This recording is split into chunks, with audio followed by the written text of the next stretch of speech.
요즘 현대인들의 특징이 뭐냐고 묻는다면 여러 가지 종류의 대답이 있을 수 있을 것인데 그 중에 대표적인 대답 중에 하나는 이런 것이 아닐까 싶습니다. 참 바쁘다. 우리 한국 사람 치고 바쁘다라는 말을 입에 안 달고 사는 분들은 거의 없을 것 같습니다. 아이들도 굉장히 바쁘죠.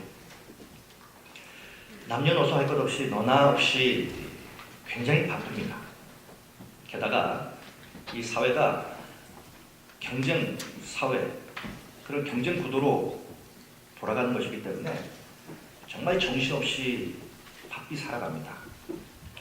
뿐만 아니라 특히 우리나라 같은 경우에는 사회가 너무 바삐 돌아갑니다. 사회 자체가 바삐 돌아가기 때문에 그 속도에 맞춰 살지 않으면 왠지 내가 뒤처지는 것 같은 그런 느낌도 받습니다. 그래서 별 의미 없이 바삐 살아가는 그런 사람도 있습니다. 너무 바삐 살다 보니까 언제 겨울이 가고 봄이 왔는지, 언제 꽃이 떨어지고 또 여름이 오고 가을이 오는지 모를 정도로 그렇게 분주하고 바쁘게 사람들이 살아갑니다. 오늘 아침에 교회를 오시면서 혹시 하늘을 보셨습니까? 하늘을 보셨나요? 우리가 하루 살면서 하루를 24시간, 아니 해가 떠 있는 이 시간 동안 하늘을 과연 몇 번이나 보고 사는가? 참 그렇게 마음의 여유가 없이 사람들이 삽니다. 이렇게 분주하고 시간에 쫓겨 살 때, 그리고 이 분주한 시간 속에서 또 우리가 하는 일들이 보면 굉장히 반복적인 그런 일들을 해갑니다. 하루 24시간을 보면 거의 반복적인 일을 우리는 해가고 있어요. 이럴 때 우리는 어떻게 해야 합니까? 대부분의 사람들은 이렇게 단순하고 반복적이고 늘 하는 일들을 또 해야 되는 이런 삶 가운데서 사람들은 굉장히 권태감을 느낍니다. 피로감을 느껴요. 짜증을 느낍니다. 아무리 열심히 해도 되는 것이 없는 것처럼 여겨질 때 꼭 이렇게까지 내가 해야 되나? 그냥 좀 집어치워버리고 싶다. 이런 생각도 합니다.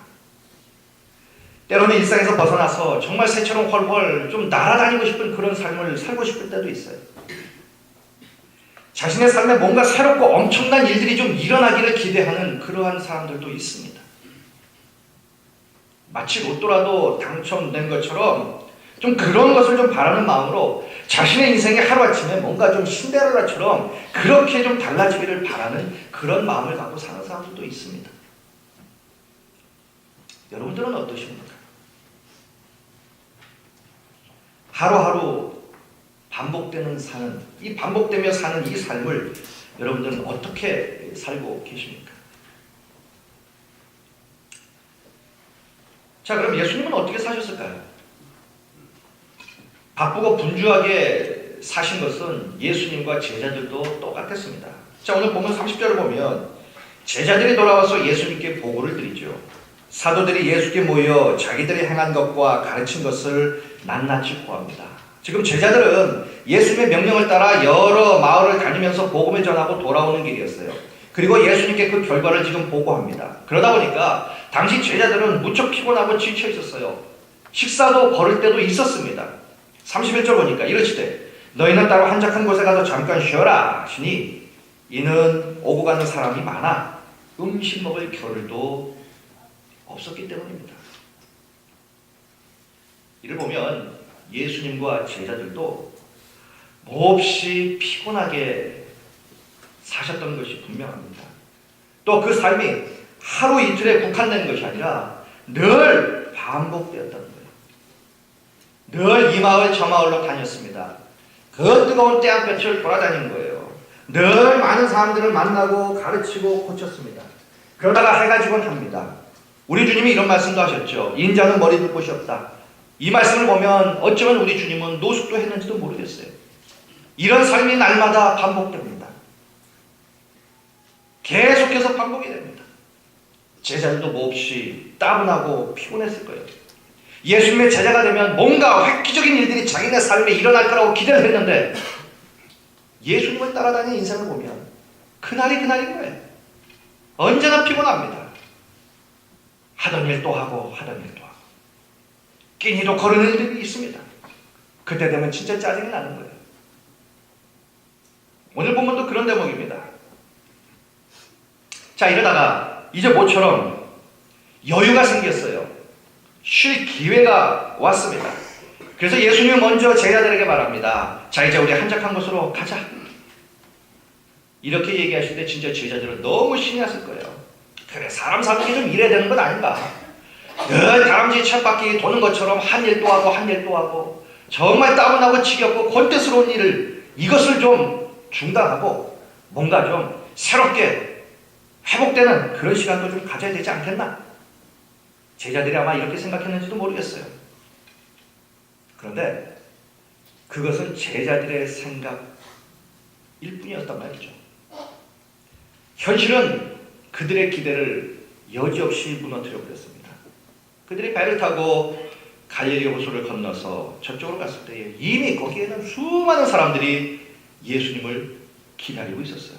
33절 보니까 그들이 가는 것을 보고 많은 사람이 그인 줄 안지라 모든 고을로부터 도보로 그곳에 달려와 그들보다 먼저 그곳에 가 있었어요.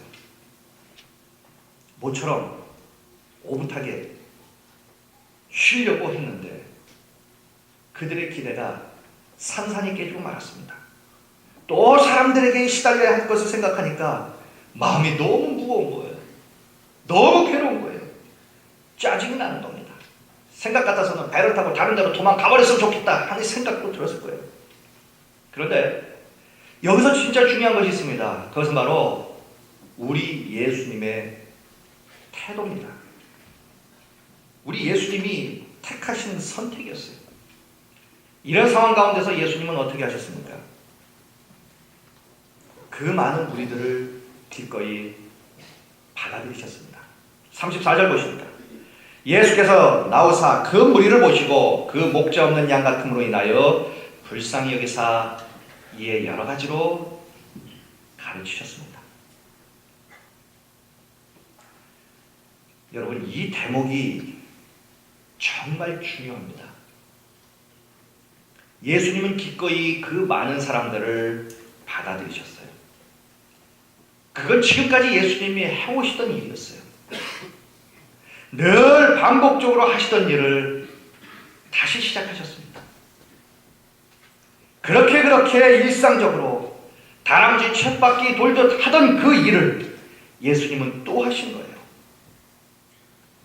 짜증도 나고 실증도 날 수 있는 그 일을 예수님은 기쁨으로 다시 시작하신 거예요. 이것이 바로 일상을 사신 예수님의 삶의 방식이었습니다. 사람들은 생각합니다.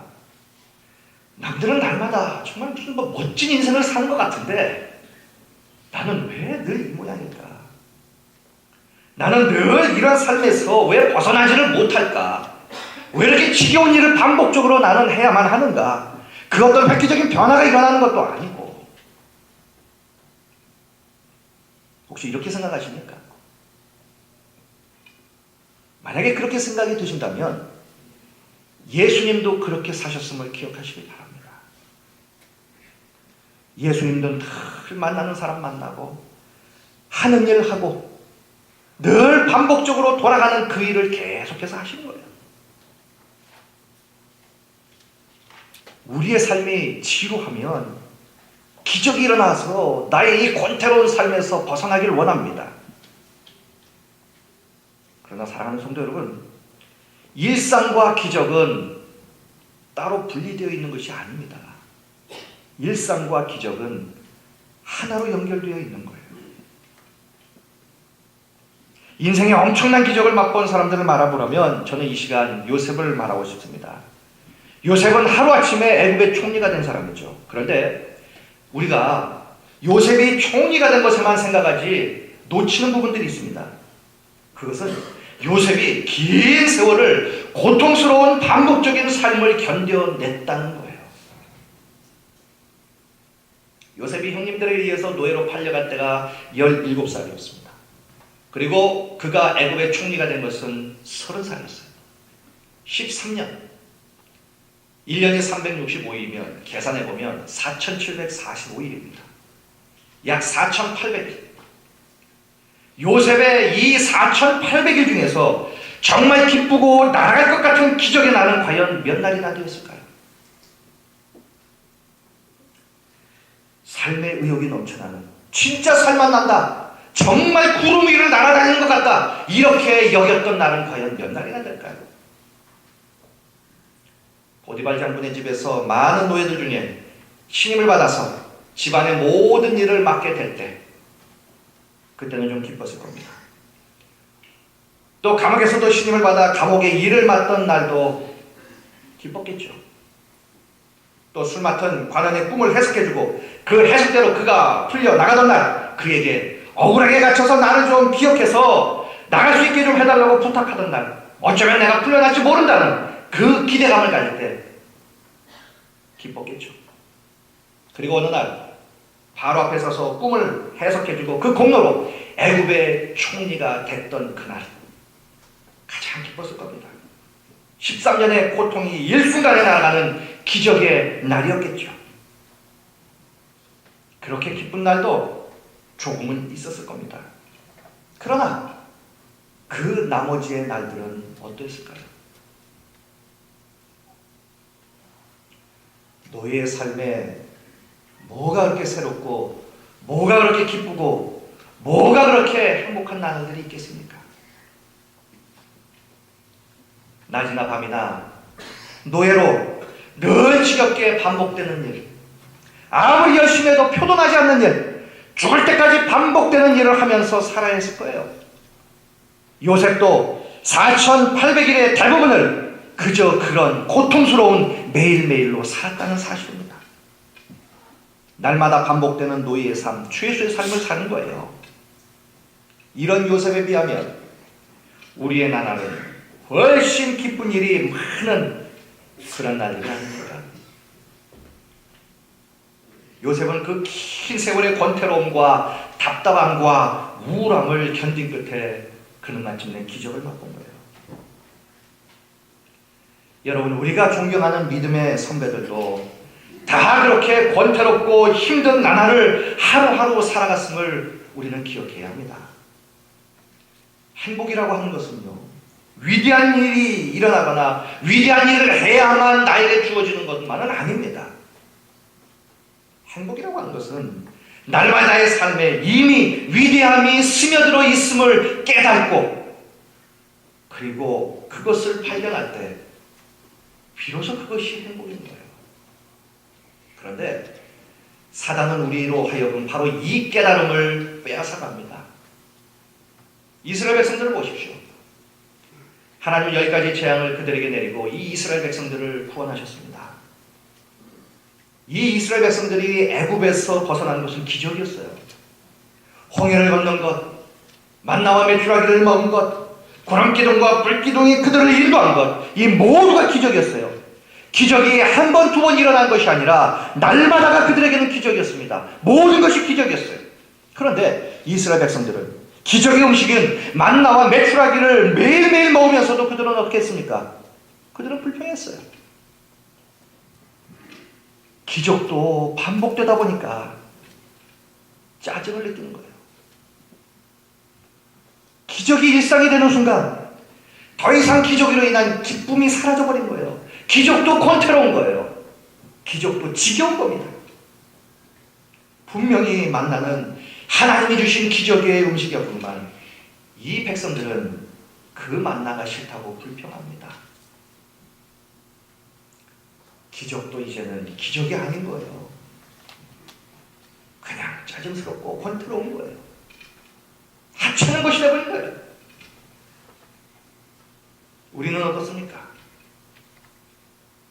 깨닫고 보면 우리도 날마다 기적에 애워싸여 살고 있습니다.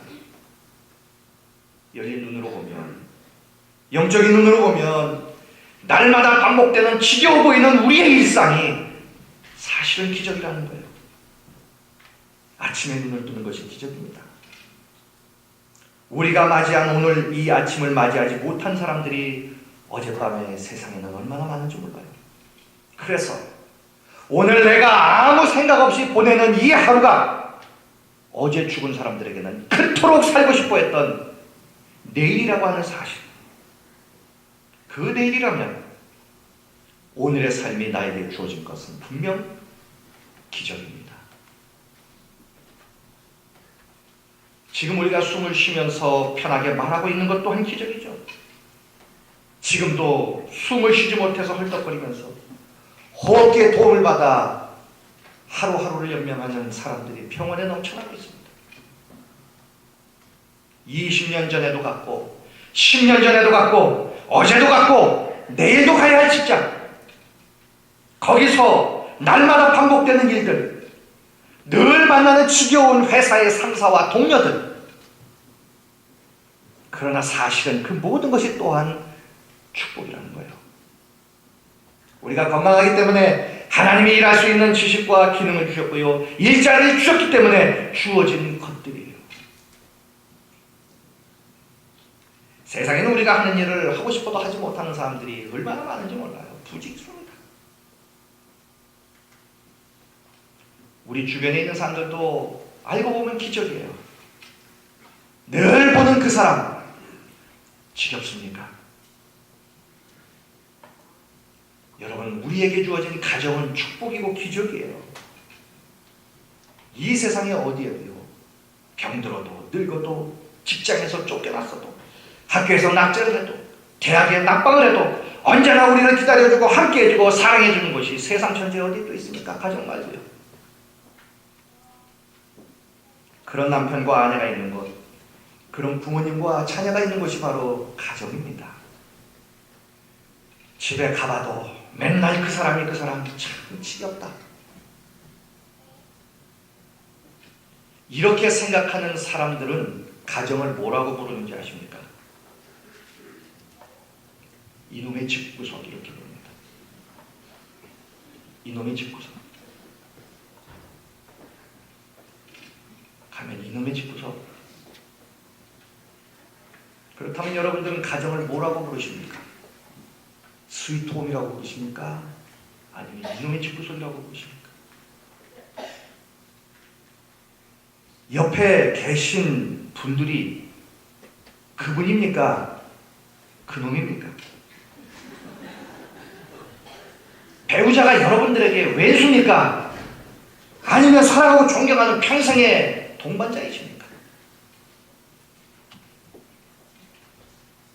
늘 옆에 붙어 있으니 가치를 모르는 거예요. 가장 평범하고 가장 일상적인 것에는 감사하지 않습니다, 사람들이. 그러나 가장 귀한 것이 늘 옆에 있는 거예요. 늘 옆에 있는 분들입니다. 소위 일탈이라는 것을 합니다, 사람들이. 중년기가 되면 일탈이라고 하는 것을 해요. 한번 일탈해보고 싶어요. 무언가가 안 풀리고 늘 짜증나고 권태롭고 지겹고 반복되다 보니까 뭔가 쇼킹하고 새로운 것을 원한다는 거예요.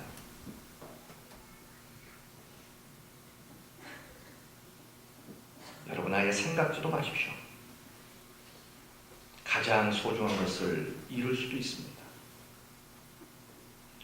제일 중요한 것은 늘 옆에 있는 분들, 늘 옆에 있는 그것이에요. 가장 평범하고 가장 일상적인 것이 사실은 기적이라는 거예요. 그래서 늘 평범하고 가장 일상적인 것에 우리는 감사하며 살아야 합니다. 날마다 지겹도록 반복되는 일을 사랑하시길 바랍니다. 공부하는 학생들은 날마다 하는 그 버겁기만 한 공부를 사랑해야 합니다. 주어들은 밥을 짓고 살림하는 그 일 속에서 해도 해도 끝이 없고 해도 해도 표동하지 않는 그 일상의 삶 속에서 진짜 위대함을 발견해야만 한다는 거예요. 그 속에 위대함이 있거든요. 직장에 나가는 분들은 늘 반복적으로 하는 일을 통해서, 늘 얼굴 맞대고 함께 일해야 하는 동료들을 통해서 하나님의 은혜를 경험해야 합니다. 가르치는 분들은 사랑으로 해야 되고요. 운전하는 분들은 기쁨으로 핸들을 붙잡으십시오. 물건을 만드는 분들은 여러분들의 손에 구두살이 박힌 것과 그리고 제품이 만들어져 나가는 과정을 귀하게 여기셔야 합니다. 내일이면 위대한 일이 생길 거라는 막연한 기대를 갖기 이전에 오늘 나에게 주어진 평범한 일을 위대하게 여기십시오. 그리고 사랑하시길 바랍니다. 그리고 정말로 중요한 것이 있습니다. 그것이 뭐냐면요, 우리에게는 하찮고 일상적이고 권태롭고 지겨운 하루하루일 수 있지만 우리의 일상적인 하루하루가, 우리가 늘 하는 반복적으로 하는 바로 그 일이 우리를 만나는 다른 사람들에게는 기적이 될 수 있다는 사실이에요. 자살을 결심했다가 자살로부터 건짐을 받은 사람이 이런 말을 합니다. 자살을 하려고 마음을 먹었어요. 밤새도록 잠을 못 잤습니다. 할까 말까 고민하다가 그리고 드디어 결정을 했어요. 그리고 이런 새벽에 밖으로 나갑니다. 그런데 그의 자살을 막게 해준 것은 유명한 의사도 아니고 상담가도 아니었어요. 그 이른 새벽에 밖에 나갔을 때에 자기를 향하여 좋은 아침입니다 하고 인사를 하면서 열심히 도로를 청소하는 환경미화원의 삶이었답니다. 그분은 그날 그 새벽도 지금까지 해왔던 그 일을 그날 그 순간 그는 또 하고 있었어요. 사람들이 보기에는 하찮은 일일 수도 있겠지만 그분은 지금까지 해왔던 그 평범한 일을 최선을 다해서 그는 하고 있었어요. 그런데 그 평범한 그 일이 한 사람의 생명을 살린 겁니다. 여러분, 우리네 삶의 보람이 어디 있습니까? 세상을 통째로 바꾸는 위대한 일을 하는데 보람이 있습니까? 아닙니다. 20년 전에도 했고 10년 전에도 했고 어제도 했고 지금도 하고 있고 앞으로도 해야 할 평범하고 지겨워 보이기도 하고 따분해 보이는 바로 그 작은 일을 통해서 뭔가를 이루는 것이 삶의 보람이라는 거예요. 하나님은 우리도 모르는 사이에 우리의 일상적인 이런 삶을 통해서 다른 사람들에게 기적을 만들고 계심을 우리는 기억해야 합니다. 예수님의 삶이 바로 그러한 삶이었어요. 예수님의 일상적인 삶을 보세요. 늘 가르치고 고치고 사람 만나는 일이 예수님에게는 날마다 반복되는 일상적인 일이었어요. 그러나 그 평범한 일이 예수님을 만난 사람들에게는 기적이 되었어요. 예수님 만난 그날 죽었다가 살아난 사람이 있었어요. 귀신에게서 놓여 자유를 얻은 사람이 있고 건강을 얻은 사람이 있고 방황을 멈추고 인생의 목표를 발견한 사람도 있었어요. 그들은 평생 잊을 수 없는 날이 되었어요. 예수님에게는 그저 그런 하루가 그들에게는 기적의 날이 되었던 거예요. 오늘 본문에서도 예수님 무리들을 환영하시고 가르쳤을 때에 떡 5개와 물고기 2마리로 5,000명 이상이 먹는 오병이어의 기적이 그 다음에 나타나잖아요. 여러분, 바로 여기에 우리의 삶의 보람이 있는 겁니다. 별것 아닌 것처럼 보이는 우리의 평범한 일상이 다른 이들에게 기적이 될 때에 일상과 기적은 하나가 되는 것이에요. 기적을 어떤 특별한 곳에 숨겨져 있는 것으로 여기고 보물찾기 하듯이 찾아내는 것이 기적이 아닙니다. 기적은 이미 우리의 매일매일의 삶에 스며들어 있어요. 어머니들이 늘 해오던 대로 또 밥을 하고 상을 차릴 때에 그 어머니의 권태로울 수도 있는 그 섬김 때문에 가족들은 건강하고 행복해집니다. 아버지들이 새벽부터 나가 늘 하던 대로 힘든 일로 땀을 흘릴 때에 그 아버지에게는 지겨울 수도 있다는 그 일 때문에 가족들은 안락한 삶을 누릴 수가 있는 거예요. 매일 하는 버거운 공부지만 그래도 열심히 공부할 때에 부모님은 자녀를 바라보면서 흐뭇한 기쁨을 느끼고 삶의 고단함을 잊을 수 있는 겁니다. 교회에서는 또 어떻습니까? 교회에서 각 사역의 분야에서 하시는 모든 사역자들의 반복되는 섬김이 때로는 하찮게 보이고 지겹게 여겨지고 힘들기도 하지만 다른 사람들에게는 그 사역이 기적이 될 수 있음을 우리는 기억해야 합니다. 우리의 미소 하나가 다른 사람에게는 용기를 주고 기쁨을 주고 삶을 바꿀 수도 있거든요. 날마다 하는 우리의 일상적인 삶, 이 일을 우리는 처음 하는 일처럼 하는 그런 비밀을 배워야 합니다. 하찮아 보이는 우리의 일상적인 작은 일을 가장 위대한 일처럼 여기며 하는 그 비결을 우리는 또한 배워야 합니다. 그 비결이 누가복음 5장에 나와요. 누가복음 5장에는 무슨 얘기가 나오냐면 베드로가 이제 갈릴리 호숫가에 가서 밤새도록 고기를 잡았는데 한 마리도 못 잡았어. 그리고 그물을 깃고 있는데 예수님이 베드로의 배에 오릅니다. 그리고 가르치시는 장면이 나와요. 예수님께서 베드로의 배에 오를 때에 베드로의 허락을 받지 않았습니다.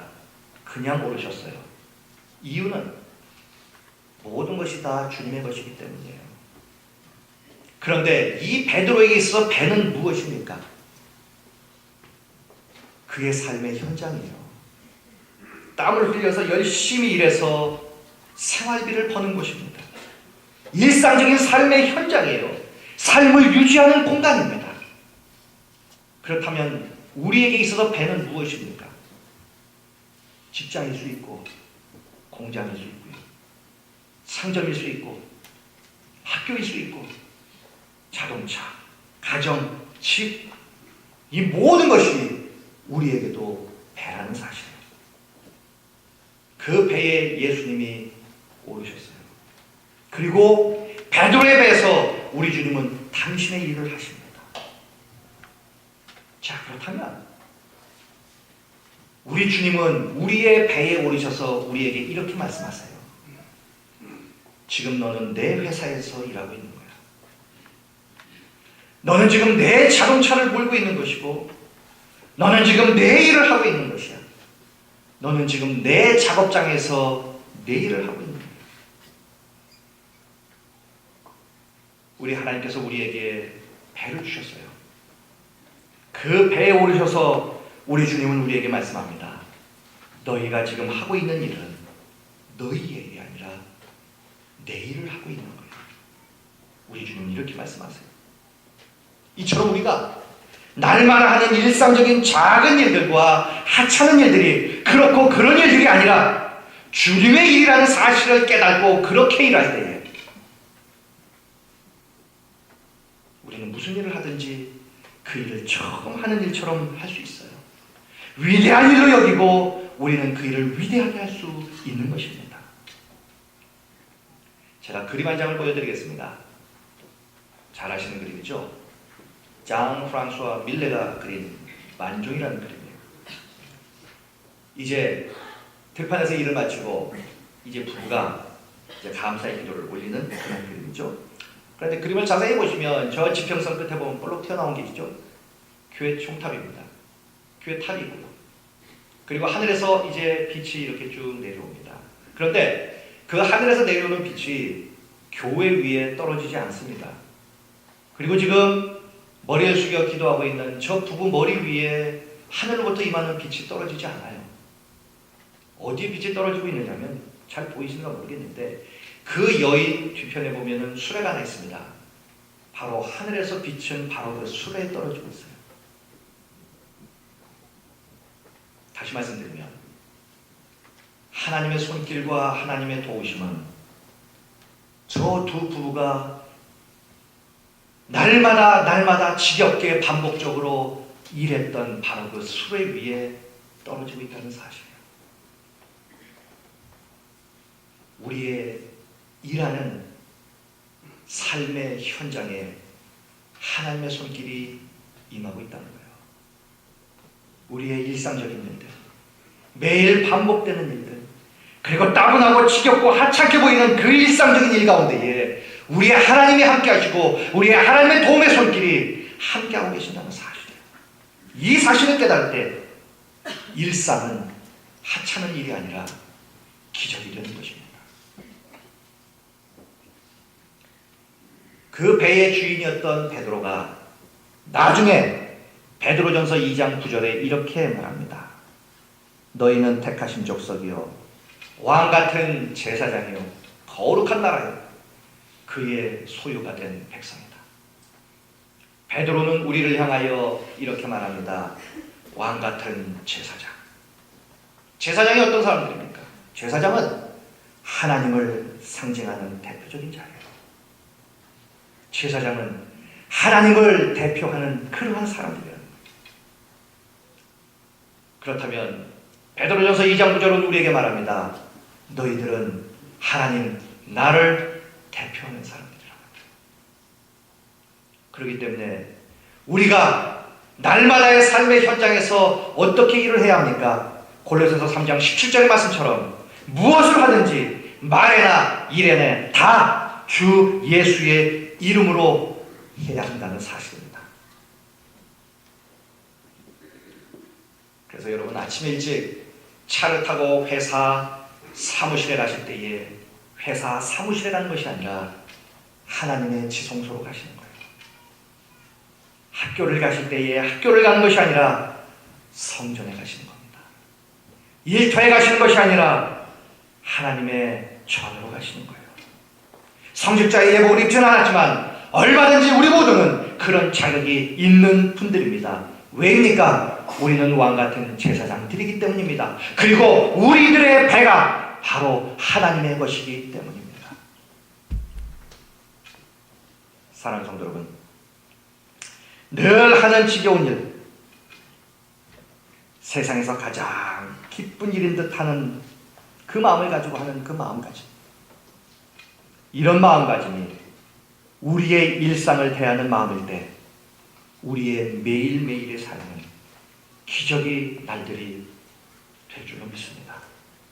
그래야 해서 매일매일의 평범함 속에 깃든 하나님의 역사하시는 기적의 위대함을 날마다 경험하며 사시는 우리 모두가 되시기를 주님의 이름으로 간절히 축원드리겠습니다. 기도하시겠습니다.